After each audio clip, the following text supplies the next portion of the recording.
Morning mga mare, magluluto ko ng gulay. Ito yung tira namin prito kahapon, as usual, di kinain ng mga bata.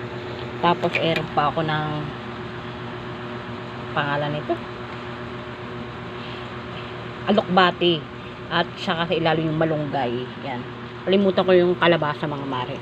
Nagisa na po ako sa aking electric cooker. Meron akong magic spoon saka paminta.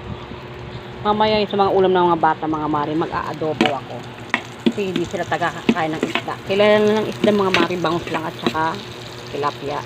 Pero pag sa ganyan kahit nandyan sa harap na, hindi nila kakainin yan sa mga anak ko na to. Ito po ating sinabawang prito.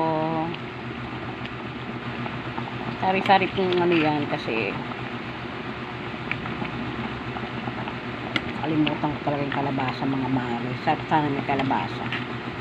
At ito mga mare, lutuin ko na yung ulam ng mga anak ko, adobo, dahil hindi naman sila kakain nito mga maarte anak ko mga mare.